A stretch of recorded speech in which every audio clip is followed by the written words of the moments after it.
ಇವತ್ತು ನಾನು ದೇವಸ್ಥಾನಕ್ಕೆ ಹೊರಟಿದ್ದೇನೆ. ಫಸ್ಟ್ ಕಲ್ಕುಡ ದೇವಸ್ಥಾನ ಹೋಗಿ, ಆಮೇಲೆ ಅಲ್ಲಿಂದ ಬಸ್ ಹತ್ತಿ ಬೀಚ್ ರೋಡ್ ಎಲ್ಲ ಕ್ರಾಸ್ ಆಗಿ, ಆಮೇಲೆ ಹಂಪನಕಟ್ಟ ರೀಚ್ ಆದ್ವಿ. ಅಲ್ಲಿ ಸ್ವಲ್ಪ ಆಚೆ ಈಚೆ ಎಲ್ಲ ನೋಡಿ ನಾವು ಸರವ ಮಹಾಗಣಪತಿ ಟೆಂಪಲ್ ಹೋದ್ವಿ. ಅಲ್ಲಿ ದೇವರ ದರ್ಶನ ಮಾಡಿ ಮನಸ್ಸಿಗೆ ಶಾಂತಿ ಸಿಕ್ಕಿತ್ತು.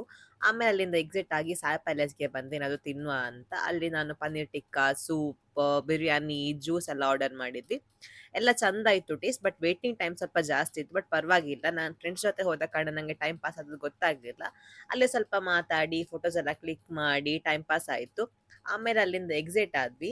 ಎಕ್ಸಿಟ್ ಆಗುವಾಗ ಅಲ್ಲಿ ಆಪೋಸಿಟ್ ಅಲ್ಲಿ ಸಿಟಿ ಸೆಂಟರ್ ಮಾಲ್ ಉಂಟು. ಸೊ ನಾವು ಒಂದ್ ರೌಂಡ್ ಅಲ್ಲಿಗೆ ಹೋದ್ವಿ. ಅಲ್ಲಿ ಕ್ರಿಸ್ಮಸ್ ಡೆಕೋರೇಷನ್ ಕೂಡ ಮಾಡಿದ್ರು. ಅದೆಲ್ಲ ಒಂಥರ ನೋಡಿ ಆಮೇಲೆ ಎಲ್ಲ ಶಾಪಿಗೆ ಒಂದ್ ರೌಂಡ್ ಹಾಕಿ ಏನೋ ತಗೊಳ್ಳಿಲ್ಲ, ನಾವು ಜಸ್ಟ್ ನೋಡಿದ್ದು ಮಾತ್ರ. ಅಲ್ಲಿಂದ ಎಕ್ಸಿಟ್ ಆದ್ವಿ ಬಿಕಾಸ್ ನಮಗೆ ಆಲ್ರೆಡಿ ಲೇಟ್ ಆಗಿತ್ತು. ನಾವು ರಿಟರ್ನ್ ಬರುವಾಗ ನಮಗೆ ಕುತ್ತಾರ್ ಕೊರಗಜನ ಕಟ್ಟೆ ಕೂಡ ಹೋಗ್ಲಿಕ್ಕಿತ್ತು. ಅಲ್ಲಿ ನಾನು ಹೋದೆ, ಬಟ್ ನಂಗೆ ವಿಡಿಯೋ ಮಾಡ್ಲಿಕ್ಕೆ ಆಗ್ಲಿಲ್ಲ. ಆಮೇಲೆ ಅಲ್ಲಿಂದ ಪಣೋಲಿ ಬೈಲ್ಗೆ ಹೋದ್ವಿ. ಅಲ್ಲಿ ದರ್ಶನ ಮಾಡಿ ಆಮೇಲೆ ಸೀದಾ ಮನೆಗೆ ಬಂದ್ವಿ.